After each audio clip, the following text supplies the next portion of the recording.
সুতরাং একজনও এই মজমা থেকে ওঠা যাবে না। আল্লাহর কোরআনের জন্য আমরা 1.5 ঘন্টা কোরবানি করতে রাজি আছি তো ইনশাআল্লাহ? কে কে রাজি আছে হাত উঠাই, নারায়ে তাকবীর। আরো উচ্চ করেন, বলেন নারায়ে তাকবীর। আল্লাহ কবুল করুন। হাত নামান। কেউ আবার অর্ধেক উঠাইছেন নি হাত? অর্ধেক উঠাইছেন? কিছু চালাক আছে অর্ধেক হাত উঠাই বসেন, উঠাউঠি করে কেন? এটা কি, এটা কি কোনো গানের মঞ্চ না কোনো যাত্রার মঞ্চ? এখানে চাইলেই ওঠা যায় না। এটা কোরআনের মাজমা, জান্নাতের বাগান, ঠিক কিনা বলেন? যদি কারো একদম বেশি সমস্যা হয়, প্যান ফ্যান যদি নষ্ট করে ফেলান তাইলে ওঠেন, এর আগে কেউ উঠেন না।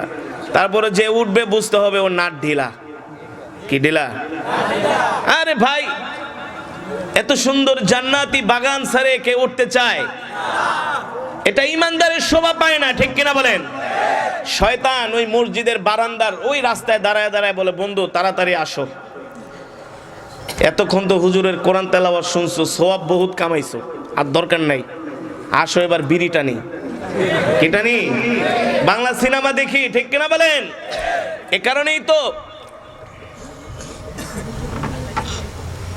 কিতাবের মধ্যে আসছে বলখের বাদশাহ ইব্রাহিম ইবনে আদহাম, কে? তাকে ধোঁকা দেওয়ার জন্য রাত্রবেলা রাজপ্রাসাদে শয়তান আওয়াজ করতেছে, তার রাজপ্রাসাদের ছাদের উপরে টকটক করে হাঁটতেছে। ইব্রাহিম ইবনে আদহাম বলে, এই এত বড় সাহস আমার রাজপ্রাসাদের ছাদে কে? ইব্রাহিম ইবনে আদহাম তাহাজ্জুদের নামাজ পড়ার জন্য শীতের দিনে কেবল ওযু করেছে। কি করেছে? জোরে বলেন। ওযু করেছে। আমি যতক্ষণ বয়ান করব ততক্ষণ আওয়াজ করতে হবে, কারণ আপনারা তো আর ম্যান প্যানপ্যানানি বক্তা দাওয়াত দেন নাই, দিয়েছেন? আমি একা তেলাওয়াত করেছি আলহামদুলিল্লাহ, এই মঞ্চ স্টেজ কেঁপেছে। আপনারা এতগুলা মানুষ বসে বসে কি চকলেট খাবেন? না, যুবকেরা তো ইমানি আওয়াজ দিবেই, আজকে বৃদ্ধদেরকেও দিতে হবে। রাজি আছেন তো ইনশাআল্লাহ? আর মাহফিলে এসে একটু জোরে জোরে সুবহানাল্লাহ, আলহামদুলিল্লাহ, আল্লাহু আকবার বলবেন, এতে করে আপনাদেরই ফায়দা। আপনাদেরই কি? কালকে সকালে দেখবেন ভাবি ধরবে কি, কালকের ওয়াজে অমুকের গলার আওয়াজ শুনলাম, ওই সুমাইয়ার বাপে জোরে জোরে সুবহানাল্লাহ বলছে, আলহামদুলিল্লাহ বলছে, ওই খাদিজার বাপে আল্লাহু আকবার বলছে, তুমি কই গেছিলা? ধরবে কি ধরবে না? আপনি বলবেন না আমিও তো ওয়াজ শুনছি, বল না তুমি ওয়াজ শুনলে তো তোমার আওয়াজও আমি মাইকে পাইতাম, তোমার গলার আওয়াজ কি আমি চিনি না? বলবে কি বলবে না? এ কারণে ভাবির হাত থেকে মায়ের খাওয়ার জন্য যদি বাঁচতে চান, একটু জোরে জোরে সুবহানাল্লাহ, আলহামদুলিল্লাহ, আল্লাহু আকবার বলতে পারবেন তো? পারবেন তো ইনশাআল্লাহ? আর আল্লাহও খুশি হবে। কে খুশি হবেন? হ্যাঁ, যেটা বলতেছিলাম, বলখের বাদশাহ ইব্রাহিম ইবনে আদহাম তাহাজ্জুদের নামাজ পড়বে, কনকনে শীতের ভিতরে উযু করছে, ঠান্ডা পানি দিয়ে উযু করে এখন মুসাল্লায় দাঁড়াবে, আর তার রাজপ্রাসাদের ছাদের উপরে টকটক আওয়াজ। বাদশাহ আওয়াজ করে, এই কার এত বড় সাহস রে? ইব্রাহিম ইবনে আদহামের রাজপ্রাসাদে এত রাতে কার এত বড় স্পর্ধা? ইবলিস শয়তান বলে, বাদশাহ আমি জিবরাইল আপনার কাছে আসছি। নাউজুবিল্লাহ বলেন। কেন এসেছো? বলে আমি জিবরাইল আসছি, আপনার আর নামাজ রোজা লাগবে না, আল্লাহ আপনার সব গুনাহ মাফ করে দিছে, আপনাকে জান্নাত দিয়ে দিছে, আপনার তাহাজ্জুদের দরকার নেই, ফরজের দরকার নেই, আপনি ঘুমান। বলখের বাদশাহ ইব্রাহিম ইবনে আদহাম বলে, তুমি আমাকে ধোঁকা দিতে আসছো না? তুমি জিবরাইল, দাঁড়াও, পিঠে ঠ্যাং ভেঙে ফেলবো। ইব্রাহিম ইবনে আদহামের কাছে জিবরাইল কেন আসবে? জিবরাইল তো এসেছে আল্লাহর নবীর কাছে, ঠিক কিনা বলেন? তার মানে তুমি আমাকে ধোঁকা দেওয়ার জন্য আসছো। শয়তান কি দেওয়ার জন্য আসছে? যে আপনারা নামাজ পড়া লাগবে না, নামাজ কালাম লাগবে না, আপনি জান্নাত পেয়ে গেছেন, এবার ঘুমান। বলখের বাদশাহ ছিলেন ইমানদার, শয়তানকে পরাজিত করেছে। আপনাদেরও ওই শয়তান এই রাস্তায় দাঁড়ায় ডাকবে, দোস্ত আর দরকার নেই, আজকে অনেক সওয়াব কামাইছো, আরে এত সওয়াব দিয়ে কি করবা? তোমাকে জান্নাত এমনি আল্লাহ দিয়ে দিবে। এভাবে করে শয়তান আমাদেরকে ধোঁকা দিয়া কোরআনের মজমা থেকে উঠাতে চাইবে। আবার প্রস্রাবের ব্যাগ হবে, এই বেটা বয়, এই পিছে সাহস কত বড়! কোনো উঠাউঠি যাবে না ইনশাআল্লাহ। আমরা আল্লাহর কোরআনের জন্য, দ্বীনের জন্য কোরবানি করতে পারবো না ইনশাআল্লাহ। আমরা তো এখানে বসেছি আমলের নিয়তে, কোরআনের আলোচনা শুনে আমরা আমাদের ঈমানকে মজবুত করব, ঠিক কিনা বলেন? রাজি আছেন তো ইনশাআল্লাহ? আল্লাহ কবুল করুন বলে আমিন। যেটা বলতেছিলাম, নবীজির নামে একবার দুরূদ পড়লে আল্লাহ তাআলা 10টা গুনাহ মাফ করে। কয়টা? আল্লাহ তাআলা সাথে সাথে তার উপরে 10 বার রহমত নাজিল করে। আর জোরে বলেন সুবহানাল্লাহ। তারপরে নবীজির নামে আমরা যখন দুরূদ পড়ি, সাথে সাথে এই দুরূদ শরীফ নিয়ে ফেরেশতারা মদিনাতুল মুনাওয়ারা নবীজির রওজার সামনে হাজির হয়ে যায়। পয়গম্বর জিজ্ঞেস করে, ও ফেরেশতারা কি নিয়ে আসতো? ফেরেশতারা বলে, গো আল্লাহর নবী, বাংলাদেশ থেকে, বাংলাদেশের বিস্তাকান্দি এলাকার আপনার প্রিয় আশেক উম্মতেরা আপনার নামে দুরূদ পড়েছে। নবীজি বলে, ফেরেশতা, আমার উম্মত আমাকে কোনোদিন দেখে নাই, আমার গলার আওয়াজও শুনে নাই, আমাকে না দেখে আমাকে মোহাব্বত করে ভালোবেসে যেই উম্মতেরা আমার নামে দুরূদ শরীফ পড়েছে, ফেরেশতা তোমরা সাক্ষী থাকো, আমি নবী হাসরের ময়দানে আমার সেই উম্মত ছাড়া আল্লাহর জান্নাতে আমি যাব না। তাহলে নবীজির নামে মোহাব্বতের দুরূদ পড়ার দরকার আছে কি আছে না? আরো জোরে বলেন, আছে কি আছে না? আসুন আরেকবার হৃদয় উজাড় করে পড়ি, আল্লাহুম্মা বারিক আলা মুহাম্মদ ওয়া আলা আলি মুহাম্মদ কামা বারাকতা আলা ইব্রাহিম ওয়া আলা আলি ইব্রাহিম بلغ العلا بكماله كشف الدجى بجماله حسنت جميع خصاله صلوا عليه सारी दुनिया हो मुखालिफ कुछ नहीं नुकसान है सारी दुनिया हो मुखालिफ कुछ नहीं नुकसान है गम नहीं है डर नहीं है जब खुदा रहमान है बलगल उला मोहब्बत आवाज करे हसनत जमीअ खिसालिही আসুন হৃদয় উজাড় করে দিলটাকে নরম করে আল্লাহ তাআলার সন্তুষ্টির জন্য আল্লাহর প্রেমে পাগল হয়ে জিকির করি লা ইলাহা ইল্লাল্লাহ লা ইলাহা ইল্লাল্লাহ লা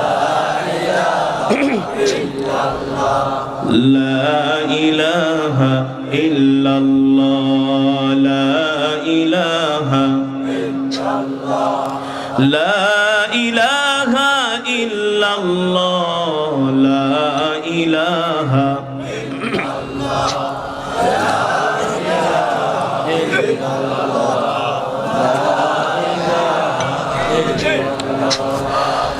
লা ইলাহা ইল্লাল্লাহ লা ইলাহা ইল্লাল্লাহ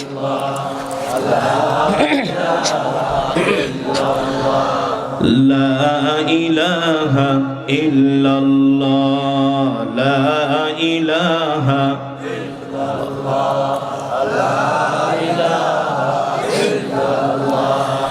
লা ইলাহা ইল্লাল্লাহ লা ইলাহা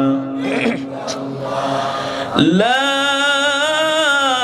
ইলাহা ইল্লাল্লাহ মুহাম্মাদুর রাসূলুল্লাহ জোরে জোরে বলি সাল্লাল্লাহু আলহামদুলিল্লাহ। সেই মহান রব্বে করিমের দরবারে লাখ কোটি শুকর যে মহান আল্লাহ সুবহানাহু ওয়া তাআলা বিছনাকান্দি যুব সমাজের উদ্যোগে একদিন ব্যাপী এক বিরাট আজিমুশান ইসলামী মহাসম্মেলন, উক্ত সম্মেলনের মান্যবর শ্রদ্ধাভাজন সভাপতি, প্রধান অতিথি আইম্মায়ে মাসাজিদ, দিগার হযরতে উলামায়ে কেরাম, তলাবায়ে ইজম, দূর দূরান্ত থেকে আগত দিন প্রিয়, ইসলাম প্রিয় আমার কলিজার টুকরা যুবক বন্ধুরা, বৃদ্ধ বাবারা, পর্দার অন্তরালে সম্মানিত মা ও বোনেরা, সেই মহান আল্লাহ জাল্লা শানুহু আম্মা নওয়ালুহু রব্বে করিমের দরবারে লাখো কোটি শুকর যে মাওলায়ে করিম আজকে আমাদেরকে সুস্থ রেখে সবল রেখে আল্লাহ তাআলা কোরআনেরই মজমায় আপনাকে আমাকে আসার বসার তৌফিক দিয়েছেন, সুযোগ করে দিয়েছেন, কোরআনে মাজিদের তেলাওয়াত শোনার সুবর্ণ সুযোগ করে দিয়েছেন। এই জন্য আমরা শুকরিয়াতান আদায় করি, বলি আলহামদুলিল্লাহ। সমস্ত প্রশংসা কার জন্য? আরো জোরে বলেন, কার জন্য? আমি কোরআন পড়েছি, আপনারা শুধু শুনেছেন কান দিয়ে। এক একজনে এক একটা হরফের বিনিময়ে 10টা করে নেকি পেয়েছেন। আজকের মাহফিলে যারা উপস্থিত হয়েছেন সবাই এক খতম করে কোরআন শরীফের সওয়াব পেয়েছেন। কয় খতম? আরো জোরে বলেন। খুশি নাকি বেজার? কিভাবে এক খতম কোরআন শরীফের সওয়াব পেয়েছেন জানেন? জানেন? হুজুর আপনি বলে দেন কিভাবে। সূরাতুল ইখলাস বলেন। ওয়াজ আজকে দুইজনের হবে, ভাগাভাগি, হাদিয়াও দুইজনে নিব। করেন তিনবার যদি সব পড়ো, হ্যাঁ বা শুনো, তাহলে এক খতম কোরআন সব মিলে। সুবহানাল্লাহ। আরো জোরে বলেন সুবহানাল্লাহ। আজকের মাহফিলে না আসলে এক খতম কোরআন শরীফের সওয়াব পাইতেন? এবার বুঝেন, এক খতম কোরআন শরীফ পড়ানোর জন্য কয়জন মৌলভী সাহেব দাওয়াত দিতে হয়? কয়জন? 10 জন। ওবা 10 জন মৌলভী সাহেব দাওয়াত দিবা, তাদেরকে ভালো ভালো খানি খাওয়াই তুইব। খিতা তাই আমরা দেশি মুরগি ছাড়া খাই না, পোল্ট্রি মুরগি খাই না, ফাঙ্গাস খাই না, ভালো ভালো খানি দিতে হয়, হয় কি হয় না? আবার বলে একটু দেশি গায়ের দুধ দিয়া ভালো করে একটু ফিরনি রান্না করেন। হ্যাঁ, ইমাম সাহেবের ডায়াবেটিস, খাইতে পারে না, কিন্তু ফিরনি দেখলে দেন, আল্লাহ ভরসা। কি কয়? দেন, খায়ালাই। 10 জন ইমাম সাহেব দাওয়াত দিলেন, 10,000 টাকার বাজার করলেন, এর কমে হয়? আরে হুজুররা মুরগির রান খাইলে আপনারা তো ঠ্যাংটাও খান নাকি? আজকে শুধু কয় হুজুররা খালি খায়। আরে ভাই, আমরা তো খেতে চাই না, আমাদেরকে খাওয়ায়। কি করব, শুধু খাওয়ায়। সুনামগঞ্জ গেছি, বলে হুজুর এই মুরগিটা আমার মা আপনার জন্য 1 বছর ধরে পালতেছে। বলে ওই কারি সাহেব আসবে, তারপর কারি সাহেব খাবে। বুঝতে পেরেছেন? আমরা খেতে চাই না। এই যে আজকে খেয়েছি, কোনো গোস্ত টোস্ত কিচ্ছু খাই নাই, একটু মাছ, একটু সবজি, ডাল, 1 পিস গরুর গোস্ত, আমরা অল্প খাই, কিন্তু মানুষ আমাদেরকে খাওয়ায়, জোর করে খাওয়ায়। এটা আমাদের কোনো ক্রেডিট নয়, এটা হচ্ছে আল্লাহর কোরআনের বরকত। আপনারা মনে মনে করেন হুজুর তাইলে আমরা কি পাইলাম? সব তো আপনারে, আমরা কি পাইলাম না? আপনারাও যদি আল্লাহ তাআলার কোরআনকে আঁকড়ে ধরেন, আপনারাও যদি আল্লাহর কোরআনকে ভালোবাসেন, আল্লাহ আপনাদের ঘরের ভিতরে রহমত বরকত দান করবেই করবে। করবে কি করবে না? হ্যাঁ। তো আজকের মজমায় এখনো যারা আসে নাই, ওদের কপাল পোড়া, ওদের বদনসিব। তার কারণ হলো এই কোরআনের তেলাওয়াতের আওয়াজ শুনে মিস্টার আবু জেহেলও ঘরে থাকতে পারে নাই। পারছে? জোরে বলেন, পারছে? পারে নাই। নবী মুহাম্মদ সাল্লাল্লাহু আলাইহি সাল্লাম যখন কাবার চত্বরে রাত গভীরে তাহাজ্জুদের নামাজ পড়তেন, পয়গম্বর রাহমাতুল লিল আলামিন রাত 3টা বাজে কাবার চত্বরে চলে আসতেন তাহাজ্জুদের নামাজ পড়ার জন্য। রব্বে কারীম ডাক দিয়া বলে, ও কম্বলওয়ালা, ইয়া আইয়ুহাল মুযাম্মিলু কুমিল লাইলা ইল্লা কলিলা নিসফাহু আও ইনকুস মিনহু কলিলা আও জিদ আলাইহি ওয়ারাত্তিলিল কুরআন তারতিলা। আল্লাহ রাব্বুল আলামিন পয়গম্বরকে বলে, ও কম্বলওয়ালা, আমার বন্ধু হাবিব, ওঠেন ওঠেন, আর ঘুমায়েন না, অর্ধেক রাত্র ঘুমিয়েছেন আর অর্ধেক রাত্র আল্লাহ তাআলার ইবাদত করে কাটায় দেন। পয়গম্বর সরকারে দু আলম তাহাজ্জুদের নামাজের জন্য জেগে যায় কনকনে শীতের মধ্যে। আমরা তো এখন মেজরিটি পার্সেন্ট মুসলমান ফজরের নামাজটাই পড়ে না, পড়ে। মেজরিটি পার্সেন্ট মুসলমান ফজরের নামাজ পড়ে না, আর বলে হুজুর আমার ঘরে বরকত নাই, শুধু অশান্তি, বালা মুসিবত, বিপদ আপদ। তোমার ঘরে অশান্তি আসবে না তো কি আসবে? তুমি তো প্রতিটা কদমে কদমে আল্লাহর সাথে নাফরমানি করছো। এই কোরআনের মজমা রেখে তুমি মুসলমান কিভাবে এখনো বাড়িতে আসো? ঠিক কিনা বলেন? এই কোরআনের আওয়াজ শুনে কোন মুসলমান ঘরের মধ্যে থাকতে পারে না। যদি সে ঘরে থাকে তাহলে তার ঈমান নাই, তার ঈমান মরে গেছে। এটা কি আমি বলি নাকি? ঈমানদারের 5টা আলামত আছে। কয়টা আলামত? আরো জোরে বলেন কয়টা? ইন্নামাল মুমিনুনা আল্লাযীনা ইযা যুকিরাল্লাহু ওয়াজিলাত কুলুবুহুম ওয়া ইযা তুলিয়াত আলাইহিম আয়াতুহু যাদাতুহুম ঈমানা। যখন ঈমানদারের সামনে কোরআন কারীমের তেলাওয়াত করে তখন ঈমানদার সহ্য করতে পারে না, তার দিলের মধ্যে, অন্তরের মধ্যে আল্লাহর ভয়ে কম্পন সৃষ্টি হয়। ও যুবক মুসলমান, তোমার কাছে যদি আল্লাহর কোরআনের তেলাওয়াত ভালো লাগে তাহলে বুঝতে হবে তোমার ঈমান আছে। আর যদি কোরআনের তেলাওয়াত তোমার কাছে ভালো না লাগে, কোরআনের বয়ান যদি তোমার কাছে ভালো না লাগে, তাহলে বুঝতে হবে তোমার, জোরে বলেন, আরো জোরে বলেন, তাহলে বুঝতে হবে তোমার ঈমান নাই। আমি বলি নাই, বলেছেন আল্লাহ। ঠিক আল্লাহর নবী তাহাজ্জুদের নামাজে দাঁড়ায় গেলেন। রাত 3টা, মিস্টার আবু জেহেল ঘুমায় না, শুধু নড়াচড়া করে। আবু জেহেলের স্ত্রী ডাক দিয়া বলে, তুমি ঘুমাও না কেন? আবু জেহেল বলে, বেডি চুপ থাক, আমি ঘুমাই না। না ঘুমাই, তোর কি? বলে, না, বড় কোনো ঘটনা আছে। আবু জেহেলের স্ত্রী উম্মে জামিল ডাক দিয়া বলে, ও প্রাণের স্বামী, ছটফট করো কেন? আবু জেহেল তার স্ত্রীকে ডাক দিয়া বলে, প্রাণের স্ত্রী, লজ্জার কথা কি বলবো, কষ্টের কথা কি বলবো, দুঃখের কথা কি বলবো? তোমার কাছেও যদি আমি এই কথা বলি, তুমিও কিন্তু আমাকে জুতা দিয়া পিটাবা। ও প্রাণের স্বামী, কি হয়েছে? বলে, আজকেই আমরা মিটিং করেছি, তুমি তো জানো আমি বড় নেতা। বলে, হ্যাঁ জানি। আজকেই আমরা মিটিং করেছি, কেউ যাতে মুহাম্মদের কোরআন তেলাওয়াত শুনতে না যায়। যদি কেউ যায় মুহাম্মদের কোরআন তেলাওয়াত শোনার জন্য, তাহলে তার জেল হবে। 144 জারি করেছি, কেউ যাতে রাত্রবেলা রাস্তায় বের না হয়। আর মুহাম্মদ ওই কাবার চত্বরে দাঁড়ায় দাঁড়ায়া কোরআনের তেলাওয়াত করে। এই কোরআনের তেলাওয়াতের লোভ মক্কার যুবকেরা সামলাইতে পারে না। আমরা বিরক্ত হইয়া আজকে আমরা আইন করেছি, কেউ যাতে মুহাম্মদের কোরআন তেলাওয়াত শুনতে না যায়।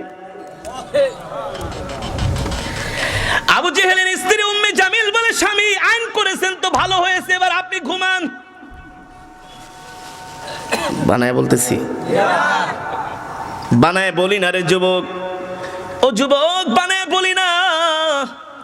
তুমি আমি মুসলমান হওয়ার কারণে আল্লাহ তাআলা আমাদেরকে এমন এক কোরআন দিয়েছে, যে কোরআনের তেলাওয়াত শুনলে পাথরের মতো হৃদয়টা মোমের মতো গলে যায়। আবু জেহেল তার স্ত্রীকে বলে, ও প্রাণের স্ত্রী, আমার তো ঘুমায় না, আমার তো ঘুমায় না। আবু জেহেলের স্ত্রী উম্মে জামিল বলে, কেন ঘুমায় না? ওই স্ত্রী, ওই আল্লাহ রাব্বুল কাবার রবের কসম খেয়ে বলি, যতক্ষণ পর্যন্ত আমি মুহাম্মদের কোরআনের তেলাওয়াত না শুনবো ততক্ষণ পর্যন্ত আমি আবু জেহেল ঘুমাইতে পারবো না। আবু জেহেল এবার গাট্টি বস্তা নিয়ে, কুপি একটা নিয়ে রাত্রবেলা ঘর থেকে বের হয়ে গিয়েছে নবীর কোরআন তেলাওয়াত শোনার জন্য। আল্লাহু আকবার। পিছনের থেকে স্ত্রী ধরছে, কই যাও? কই বেটি কারো কাছে বলিস না। আবু জেহেলের স্ত্রী উম্মে জামিল বলে, কেন বলবো না? তুমি একা একা মুহাম্মাদের কোরআন তেলাওয়াত শুনবে আর আমি শুনবো না, এটা কিন্তু হবে না। তুমি যদি যাও, হ্যাঁ, আরে বোঝেন না, তুমি যদি যাও আমাকেও নিয়ে যেতে হবে। ও মুসলমান, এবার আবু জেহেল নিজেও যায়, তার স্ত্রী উম্মে জামিলও আল্লাহর পয়গম্বরের জবান থেকে কোরআনের তেলাওয়াত শোনার জন্য। আল্লাহু আকবার। অথচ আজকে এমন কোরআন পাই আমরা মুসলমান, কোরআনের তেলাওয়াত করি না, ঠিক কিনা বলেন? আজকে আল্লাহর কোরআন ছেড়ে দেওয়ার কারণে মুসলমানের উপরে আযাব গজব নাজিল হচ্ছে কি হচ্ছে না? আজকে সারা পৃথিবীতে মুসলমান মার খাইতেছে। আল্লাহর কোরআনের বিরুদ্ধে মুসলমান কথা বলে, আল্লাহর কোরআনকে আঁকড়ে ধরে না, আল্লাহর কোরআনকে শুধু ঘরের মধ্যে গিলাপ পেঁচিয়ে রাখিয়ে দিয়েছে। রমজান মাস আসলেও কোরআন ধরে না। এই কোরআন না পড়ার কারণে আল্লাহর কোরআন আমাদেরকে অভিশাপ দিচ্ছে, ঠিক কিনা বলে? এ কারণে যুবক, ইমানদারের আলামত হলো কোরআনের তেলাওয়াত শুনবে, আর বেঈমানের কাছে কোরআনের তেলাওয়াত মজা লাগবে না। কেমন করে শুনবে, কেমন করে শুনবে? আমিরুল মুমিনিন খলিফাতুল মুসলিমিন হযরত ওমর আযম ওমর ফারুক রাদিয়াল্লাহু তাআলা আনহু এত বেশি আল্লাহর কোরআনকে মহব্বত করতেন, এত বেশি আল্লাহর কোরআনকে ভালোবাসতেন। আল্লাহর নবীর ইন্তেকালের পরে হযরত ওমর নবীর কণ্ঠে কোরআন তেলাওয়াত শুনতে পারে না। ওমরের মন খারাপ। খলিফাতুল মুসলিমিন সাহাবী আবু মুসা আশআরীকে ডাকলেন, ওই যাও যাও, কোরআনের কারি আবু মুসা আশআরীকে ডেকে নিয়ে আসো। কিন্তু আবু মুসা আশআরীকে যায়া বলবা ওমর ডাকতেছে, খলিফা ডাকতেছে, এই কথা বলবা না। তার কারণ হলো আবু মুসা আশআরী একজন হামিলে কোরআন, একজন কোরআনের হাফেজ, কোরআনের কারি। যে কোরআনের হাফেজ হয়, কোরআনের কারি হয়, আল্লাহ তাআলা তার মর্যাদা বাড়ায় দেয়, ঠিক কিনা বলেন? এই কারণেই তো একজন কোরআনে হাফেজ হাসরের মাঠে আল্লাহর কোরআন পড়বে, আল্লাহ বলবে পড়ো কুন ফিদ দুনিয়া। যেভাবে করে তুমি কোরআনের তেলাওয়াত করতা দুনিয়ার জমিনে, এভাবে করে তুমি কোরআনের তেলাওয়াত করো আর আমার জান্নাতের সিঁড়িতে উঠতে থাকো। আল্লাহু আকবার। আর জোরে বলেন আল্লাহু আকবার। হাদিস শরীফের ভিতরে এসেছে, একজন হাফেজে কোরআনের এত মর্যাদা, এত দাম। একজন হাফেজে কোরআনের সাথে যখন কথা বলবে তখনও তার সাথে আদবের সাথে কথা বলবে, কারণ তার সিনার মধ্যে কোরআন আছে। এটা তার নিজের কোনো দাম নয়, এই মর্যাদা আল্লাহ কোরআনের কারণে বাড়িয়ে দিয়েছেন, ঠিক কিনা বলেন? একজন মসজিদের ইমাম সাহেবের সাথে যখন কথা বলবে ভদ্রতার সাথে আচরণ করবে। এটা ইমাম সাহেবের কোনো ক্রেডিট নয়। ইমাম সাহেবও একজন রক্তে মাংসে গড়া মানুষ, আপনিও রক্তে মাংসে গড়া মানুষ, কিন্তু ইমামের মর্যাদা এই কারণে বেড়ে গিয়েছে আল্লাহর কোরআন তার সিনার মধ্যে আছে, ঠিক কিনা বলে? সাহাবী আবু মুসা আশআরীকে হযরত ওমর ডেকে নিয়ে আসলেন আর বললেন, ও আবু মুসা আশআরী, আপনি আমাকে কোরআনের তেলাওয়াত শোনান। আমি দেখেছি রহমাতুল লিল আলামিন বেঁচে থাকতে আপনার জবান থেকে কোরআন শুনেছে। এবার সাহাবী আবু মুসা আশআরী রাদিয়াল্লাহু তাআলা আনহু কোরআন কারীমের তেলাওয়াত করতেছে আর এই কোরআনে কারীমের তেলাওয়াত শুনে হযরত ওমরের চোখ দিয়া জরজর করে পানি পড়তে পড়তে তার দাড়ি পর্যন্ত ভিজে গেছে। আর জোরে বলেন আল্লাহু আকবার। ও মুসলমান, আজকে আমরা আল্লাহর কোরআনকে জনমের সারা সারছি নাকি ধরেছি? জোরে বলেন। আজকে কোরআনের শিক্ষা আমাদের মাঝে নাই, রাসূলের সুন্নতের শিক্ষা আমাদের মাঝে নাই। আজকে যদি আমাদের কোরআনের শিক্ষা আমাদের মাঝে থাকতো, আমাদের ঘরের মধ্যে যদি আল্লাহর কোরআনের তেলাওয়াত থাকতো, তাহলে পারতো না, ঠিক কিনা বলেন? আজকে মুসলমানের ঘরে কোরআনের তেলাওয়াত নাই, কিন্তু স্টার জলসা ঠিকই দেখে। মা বোনেরা তো স্টার জলসা না দেখলে তাদের পেটের ভাত হজম হয়? রুটিন করে রাখছে, সন্ধ্যা 7টা থেকে রাত 10টা নন স্টপ রিমোট ধরা যাবে না। বলে কেন? বলে আমি সন্ধ্যা 7টা থেকে 10টা পর্যন্ত স্টার জলসা দেখবো। নাউজুবিল্লাহ। এই স্টার জলসা দেখার কারণে বাংলাদেশে অবৈধ সম্পর্ক, পরকীয়া বেড়ে গিয়েছে। কি বেড়ে গিয়েছে? বানায় বললাম। আজকে বাংলার প্রতিটা গ্রামে গ্রামে দেদারসে পরকীয়া, অবৈধ সম্পর্ক চলতেছে। ও মুসলমান, বাংলাদেশে এত ওয়াজ মাহফিল, এত মাদ্রাসা, এত মসজিদ, এত আলেম ওলামা, এত খানকা, এত পীর মাশায়েখ, তারপরেও অবৈধ পরকীয়া, ধর্ষণ, এগুলো কি বন্ধ হয়েছে? হয়েছে? এত ওয়াজ মাহফিল হওয়ার পরেও ধর্ষণ বন্ধ হয় নাই। যদি ওয়াজ মাহফিল না হতো তাহলে তো মনে হয় প্রতিটা গ্রামে ধর্ষণের সেঞ্চুরি হইতো। সেঞ্চুরি বানায় বলতেছি। আজকে ওয়াজ মাহফিল থাকার কারণে অনেক মুসলমান আল্লাহর কোরআনের বয়ান শুনতেছে, তারা দ্বীনের পথে আছে, ইসলামের পথে আছে, ঠিক কিনা বলেন? আপনারা জেনেছেন, দেখেছেন, শুনেছেন ফেসবুকের মাধ্যমে, সোশ্যাল মিডিয়ার মাধ্যমে, বাংলাদেশের একটা জেলা কিশোরগঞ্জ, নাম কি? কিশোরগঞ্জের একটা থানা করিমগঞ্জ, করিমগঞ্জ থানার একটা গ্রাম বিহান্ডা, গ্রামের নাম কি? ওই গ্রামের একজন মেশকাত পড়ুয়া ছাত্রী, মেশকাত পড়ুয়া ছাত্রী, তার জন্মদাতা মা নিজের আপন ফুফাতো ভাইয়ের সাথে পরকীয়ায় জড়িয়ে গিয়েছে। নাউজুবিল্লাহ। আরো জোরে বলেন নাউজুবিল্লাহ। এখন এই মেয়েটা তো মাদ্রাসায় পড়ে, সে তো জানে পরকীয়া করা মহাপাপ। যখন দেখলো তার জন্মদাতা মা তার আপন ফুফাতো ভাইয়ের সাথে, তার বাবাকে বাদ দিয়া আপন ফুফাতো ভাইয়ের সাথে পরকীয়ায় লিপ্ত হয়েছে, অবৈধ সম্পর্ক, জেনা ব্যভিচার করে, এই মেয়ে সহ্য করতে পারে না। একদিন তার মাকে ডাক দিয়া বলে, আম্মা, আপনি যে আমার বাবাকে রেখে আপনার আপন ফুফাতো ভাইয়ের সাথে অবৈধ সম্পর্ক করছেন, এটা তো অবৈধ সম্পর্ক, এটা তো গুনাহ। মা, আপনি অবৈধ সম্পর্কটা ছেড়ে দেন। মুসলমান ও যুবক, কথাটা ভালো করে কানের ভিতরে, নাকের ভিতরে ঢুকাও, মাথার ভিতরে, মেমোরির ভিতরে এটা লোড করে রেখে দাও। আজকে পরকীয়ার কারণে বাংলাদেশের অনেক সংসার ধ্বংস হয়ে যাচ্ছে। বিদেশ থেকে কষ্ট করে স্ত্রীর কাছে টাকা পাঠায়, আর ওই টাকাগুলো স্ত্রী অন্য ছেলের অ্যাকাউন্টে পাঁচ করে, ঠিক কিনা বলেন? দেখা যায় একটা যুবক 10 বছর বিদেশে কামায়া 15-20 লাখ টাকা জমিয়েছে, লাস্ট পর্যন্ত পরকীয়া করে অন্য ছেলের সাথে ওই টাকা পয়সা নিয়ে চম্পট বানায়। বলছি তো, এই মেয়ে বলতেছে, মা, এই পরকীয়া সম্পর্কটা আপনি বাদ দেন, এটা গুনাহের কাজ।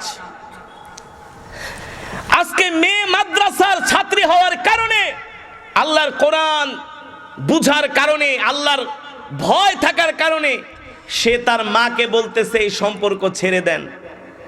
কিন্তু বাংলাদেশের এমনও ফ্যামিলি আছে, বিয়ের পরে মেয়ে বিবাহর বয়স হয়ে গিয়েছে, অথচ ওই মা আরেক বেটার সাথে পরকীয়া করে। করে কি করে না? মাও পরকীয়া করে, মেয়েও অন্য ছেলের সাথে অবৈধ সম্পর্ক করে।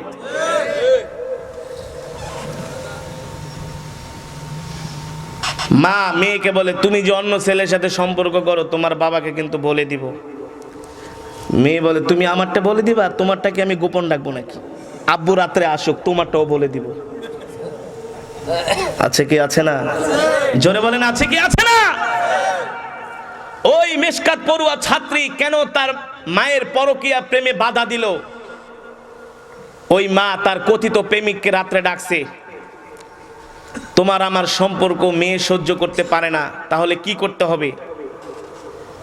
কথিত মায়ের ওই প্রেমিক বলে তাকে দুনিয়ার জমিন থেকে সরায় দিতে হবে। নাউজুবিল্লাহ, আরো জোরে বলেন নাউজুবিল্লাহ।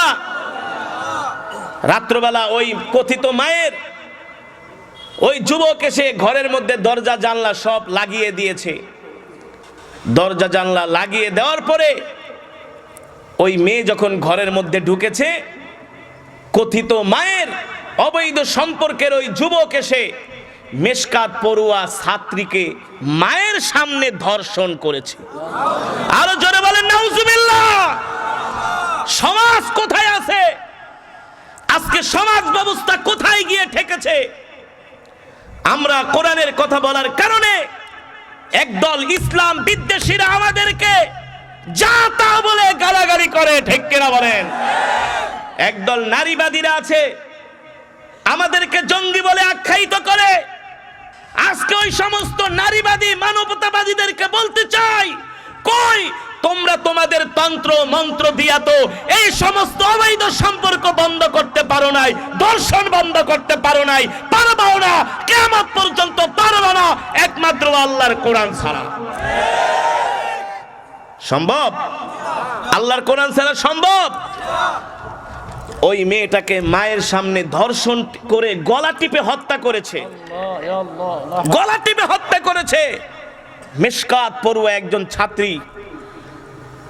পত্রিকায় ফেসবুকে তার ছবিটা দেখলাম, চোখ দিয়ে পানি ঝরলো। হায় রে, আজকে আমার জাতি কোন পথে যাচ্ছে? আজকে মুসলমানের সমাজ ব্যবস্থা কোন পথে যাচ্ছে? অমুসলমান, খোদার কসম করে বলি, হক্কানি আলেমদের কথা যদি আপনারা না শুনেন, না মানেন, আল্লাহর কোরআন অনুযায়ী যদি না চলেন, তাহলে আমাদের অবস্থা আরো ভয়াবহ হবে। কি হবে? আরো ভয়াবহ হবে। ওই মেয়ে কোরআন হাদিস জানার কারণে তার মায়ের অবৈধ সম্পর্কে বাধা দিয়েছে। আর কোরআন হাদিস না জানলে মা বলতো, মা তুই বাধা টাধা দিস না, আমি আমার কাজ চালাই যাই, তুই তোর কাজ চালায় যা। একটা সংসার নিমেষেই ধ্বংস হয়ে যেত, ঠিক কিনা বলেন? এই কারণে আল্লাহ রাব্বুল আলামিন কোরআনে কারীমের মধ্যে বারবার বলেছেন, ওয়ালা তাকরাবুজ জিনা ইন্নাহু কানা ফাহিশা ওয়া সাআ সাবিলা। ও নবী, দুনিয়ার মানুষদেরকে বলে দেন তারা যাতে ওই সমস্ত জিনা ব্যভিচার না করে, ওই সমস্ত অন্যায় কাজ না করে। তারা যদি জিনা ব্যভিচার করে, অন্যায় কাজ করে, কাল হাসরের ময়দানে আল্লাহর বিচারের কাঠগড়ায় দাঁড়াতে হবে। হবে কি হবে না? মুসলমান, আজকে সমাজের মধ্যে জিনা ব্যভিচার বেড়ে গিয়েছে। আজকে মুসলমান তো এমন স্বভাবের হয়ে গিয়েছে, মুসলমানদের স্বভাব এমন খারাপ স্বভাব হয়ে গিয়েছে, মুসলমানদের মধ্যে মুনাফিকের সব আলামত ঢুকে গিয়েছে, ঠিক কিনা বলেন? আজকে আমরা মুসলমান লেনদেনের ব্যাপারে এত বেশি আমরা এখন মানুষের সাথে মিথ্যা কথা বলি। কেউ যদি 50,000 টাকা হাওলাত নেয়, দেওয়ার কথা এক সপ্তাহ পরে ফোন দিলে বলে, দোস্ত টাকা তো আজকে দেওয়ার কথা, বসে বসে বিছনাকান্দি বাজারে চা খাইতেছি, ফোন দিলে বলে আমি তো সিলেটে চলে আসছি, ঠিক কিনা বলেন? আমাদের ঈমান কি আছে? আরে মুমিনের যেই 5টা গুণ, এই 5টা গুণের মধ্যে নাম্বার 1, তার কাছে কোরআনের তেলাওয়াত মজা লাগবে, আল্লাহ তাআলাকে অধিক পরিমাণে স্মরণ করবে, আর মানুষের আমানতের খেয়ানত করবে না। কি করবে না? আমানতের খেয়ানত করবে না। আজকে মুসলমান অহরহ আমানতের খেয়ানত করছি। আমরা মুসলমান অহরহ মোবাইলের মাধ্যমে অশ্লীল পর্নোগ্রাফি, বিভিন্ন নায়ক নায়িকাদের অশ্লীল ছবি আমরা প্রতিনিয়ত দেখে চোখের জিনা করতেছি, ঠিক কিনা বলেন? আল্লাহ তোমাকে তো এই চোখ নায়ক নায়িকাকে দেখার জন্য দেয় নাই, আল্লাহ তোমাকে চোখ দিয়েছেন, এই চোখ দিয়ে তুমি কোরআনের তেলাওয়াত করবে, ঠিক কিনা বলেন?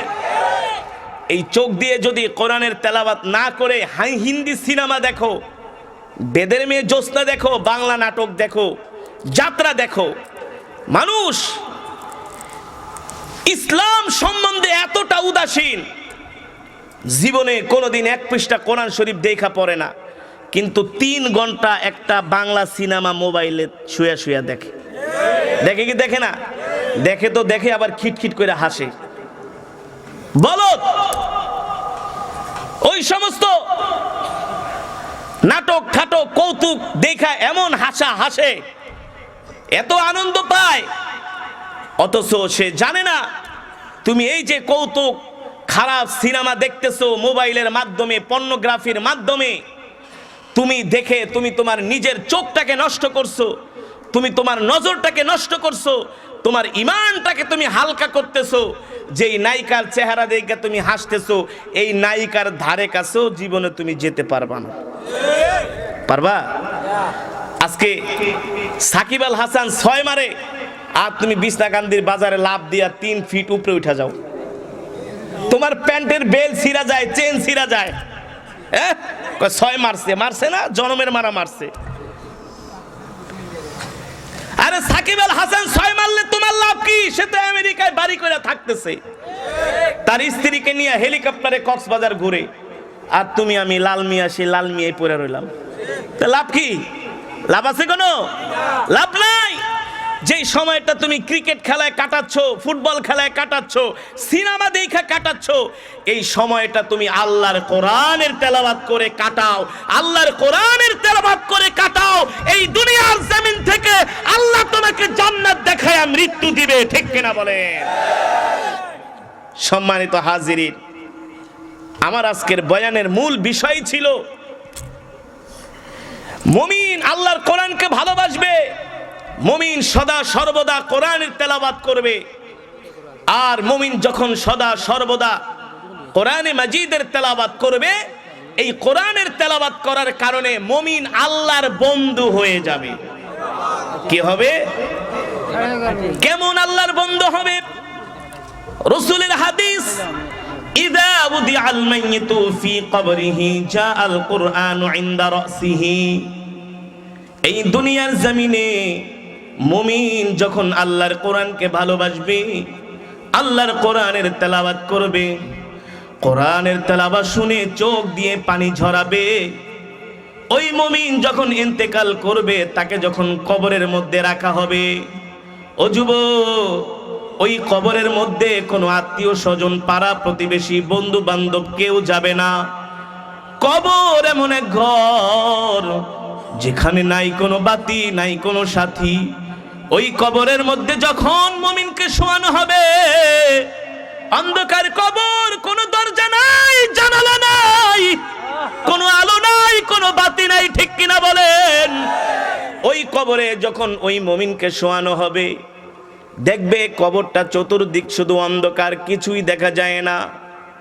কবরে শোয়ানোর পরে 2 মুনকার নাকির ফেরেশতা আসবে, আয়েশা তাকে উঠাবে আর বলবে, মার রব্বুকা ওয়া মান দীনুকা ওয়া মান নাবিয়ুকা। এই কথা বলার সাথে সাথে দুনিয়ার জমিনে সে আল্লাহর কোরআনকে মহব্বত করত, আল্লাহর কোরআনকে ভালোবাসতো, আল্লাহর কোরআনে কারীমের তেলাওয়াত শুনতো। এই কোরআনকে মহব্বত করার কারণে আল্লাহর কোরআন তার কবরের মধ্যে বন্ধু হয়ে যাবে। আল্লাহর কোরআন তার মাথার সামনে দাঁড়াবে আর বলবে, ও ফেরেশতারা, তার কবরে কেন এসেছো? ফেরেশতারা বলবে, আমরা সওয়াল জবাব করার জন্য এসেছি। আল্লাহর কোরআন বলবে, না না না, পারমিশন দেওয়া যাবে না, কারণ আমার এই বন্ধু দুনিয়ার জমিনে আমাকে মহব্বত করেছে, আমার কোরআনের তেলাওয়াত করেছে, কোরআনকে ভালোবেসেছে। আজকে আমি কোরআন তাকে সাহায্য করার জন্য তার কবরের মধ্যে চলে আসছি। আল্লাহু আকবার। কোরআন যাই আপনার আমার মাথার সামনে কবরে দাঁড়াবে, আর ফেরেশতারা সওয়াল করতে চাইবে, আল্লাহর কোরআন বলবে না, ভাগো ভাগো, কবর থেকে চলে যাও, আমার এই বন্ধুর সাথে এখন কোনো কথা বলতে দেওয়া যাবে না। ফেরেশতাদেরকে ধমকায়া ধমকায়া কবর থেকে বের করে দিবে। আল্লাহু আকবার। আরো জোরে বলেন আল্লাহু আকবার। কত বড় কথা! সেখানে ফেরেশতারাও চান্স পাবে না তার সাথে কথা বলার জন্য। শেষ পর্যায়ে কোরআনের সাথে আর ফেরেশতাদের সাথে এক পর্যায়ে ঝগড়া লেগে যাবে। ঝগড়া কি লাগবে? যে যার ক্ষমতা প্রদর্শন করবে। ফেরেশতারা চাইবে সওয়াল জবাব করার জন্য, আল্লাহর কোরআন দিবে না। এক পর্যায়ে ওই ফেরেশতারা বলবে, ঠিক আছে আমরা সওয়াল জবাব করব না, কিন্তু আপনার পরিচয়টা দেন। কি আপনার পরিচয়? আপনি আমাদেরকে এই মুর্দারের সাথে, এই কবরবাসীর সাথে আপনি কথাই বলতে দিচ্ছেন না, এত বড় ক্ষমতা, এত বড় কিসের পাওয়ার আমরা জানতে চাই।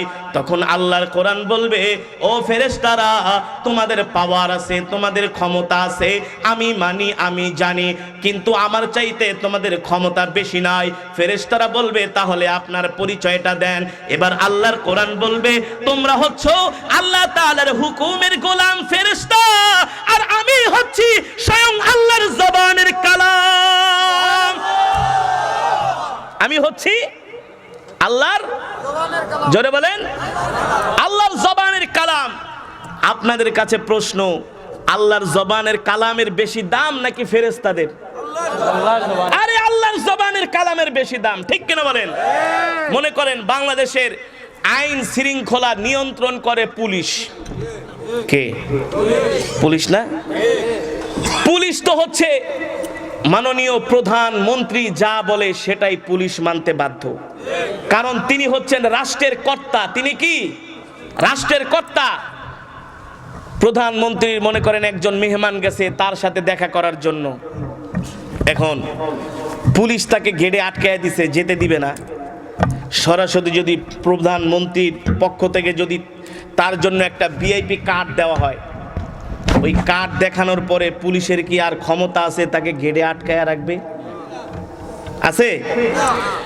ভিআইপি কার্ডও দেওয়া লাগবে না, শুধু প্রধানমন্ত্রী ফোন করে বলবে আমার গেস্ট আসছে, বঙ্গভবনের সামনে আছে, তাকে আমার ঘরে নিয়ে আসো, আমার অফিসে নিয়ে আসো।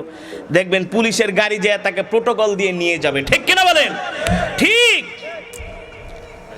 আল্লাহর কোরআন, আল্লাহর কোরআন ওই কবরের মধ্যে ফেরেশতাদেরকে বলবে, যাও, আরে তোমরা তো আল্লাহর হুকুমের গোলাম ফেরেশতা, আর আমি হচ্ছি স্বয়ং আল্লাহর জবানের কালাম। শুনে রাখো, যতক্ষণ পর্যন্ত আমি আমার এই বন্ধুকে, যতক্ষণ পর্যন্ত আমি আমার এই বন্ধুকে আল্লাহর জান্নাত পর্যন্ত পৌঁছে দিতে না পারবো, ততক্ষণ পর্যন্ত আমি কোরআন তাকে ছেড়ে যাব না। আরো জোরে বলেন সুবহানাল্লাহ। আল্লাহর কোরআন কি বলবে? যতক্ষণ পর্যন্ত আমি তাকে জান্নাত পর্যন্ত পৌঁছে না দিব, ততক্ষণ পর্যন্ত আমি কোরআন তাকে ছেড়ে। মুসলমান, কবরে কারো বাহাদুরি চলবে না, চলবে? কবরে কারো কোনো ক্ষমতা চলবে? কবরে কারো কোনো কর্তৃত্ব, কোনো কিছুই চলবে না, কারো আধিপত্য চলবে না। একমাত্র কবরের মধ্যে, হাসরের ময়দানে আল্লাহ তাআলার আধিপত্য, কর্তৃত্ব থাকবে, আর কারো কিছু থাকবে না, ঠিক কিনা বলেন? হ্যাঁ, কিন্তু যারা এই দুনিয়ার জমিনে আল্লাহর কোরআনকে মহব্বত করবে, আল্লাহর কোরআনকে ভালোবাসবে, আল্লাহর কোরআন অনুযায়ী জিন্দেগিকে পরিচালনা করবে, অবশ্যই অবশ্যই আল্লাহর কোরআনের কারণে, আল্লাহর কোরআনকে ভালোবাসার কারণে সেই দিন আল্লাহর কোরআন আপনাকে আমাকে সুপারিশ করে করে আল্লাহর জান্নাত পর্যন্ত পৌঁছে দিবে। সুবহানাল্লাহ বলেন। এ কারণে মুহতারাম হাজিরিন, এই বসে, এই বসে না কেন? বসেন। ওটাওটি করে কেন? আমি কি আমার বয়ান শেষ করেছি? শেষ করে দিব? মোনাজাত দিয়ে দেব? তাহলে ওঠাওটি কেন? দুই একজন উঠতেছে। আরে বসেন। আর মেহমান কই? মেহমান নিয়ে আসেন। এটাই তো খারাপ কথা। টাইমের আগে কেন মেহমান আসবে না? এটা কেমন কথা? এই কারণে এক প্রোগ্রাম রাখি, 2-3 প্রোগ্রাম রাখি না, টাইমের আগে হাজির হয়ে যাই। আমার যেতে হবে ঢাকায়, কালকে আমার প্রোগ্রাম সিরাজগঞ্জ। এই গোয়ানঘাটের থেকে সিলেটে পৌঁছতে প্রায় 2 ঘন্টার মতো লাগবে, 1.5-2 ঘন্টা। এখনো রওনা দিলে আমার ঢাকায় যেতে যেতে সকাল 7টা বাজবে। এত কষ্ট করে আসছি, ভাঙ্গা রাস্তা, এত ভাঙ্গা রাস্তা, তারপরে আবার নৌকা দিয়ে পার হয়েছি। আসার পরে এক হুজুর জিজ্ঞেস করছে, হুজুর কষ্ট হয়েছে? আমি বলি ভাই কষ্ট আসলেই হয়েছে, যদি বলি কষ্ট হয়নি এটা মিথ্যা কথা হবে। যাক, কষ্ট তো হয়েছে, হবে। আল্লাহর কোরআনের জন্য, আল্লাহর দ্বীনের জন্য আমরা আরো কষ্ট করতে রাজি আছি। আপনারা রাজি নাই? সব কষ্ট কি আমরাই করব? আরে ভাই মনে করেন হুজুররা ঢাকা থেকে আসে গাড়ি ঠাড়ি নিয়ে, আমরা 8 মাসে কোনোদিন রাত্রবেলা ঘুমাইতে পারি না, ঠিকমতো খাওয়া দাওয়া করারও সময় পাই না, গোসলটা করারও সময় পাই না, চুল বড় হয়ে যায়, সময় পাই না। কারণ আমরা তো প্রোগ্রাম করি। মনে করেন আমাদের মা বাপ আত্মীয় স্বজন সবও যদি মারা যায়, যদি বলি ভাই মা মারা গেছে, হুজুর একটু জানাজাটা দিয়ে আসা যাবে না? ভাই অসুস্থ, হুজুর আপনি শুয়ে শুয়ে আসেন, তাও আয়সা একটু চেহারাটা দেখায় যান। 104 ডিগ্রি জ্বর নিয়ে আমি ঢাকা থেকে চাঁদপুরে প্রোগ্রাম করেছি, গাড়িতে শুয়েছিলাম, কাঁথা মোড়া দিয়া, 104 ডিগ্রি জ্বর, মাহফিলে গেছি। এই কোরআনের মজমায় বসে বলতেছি, যদি আপনাদের সামনে একটা বানায়া কথা বলি আল্লাহ বিচার করবে।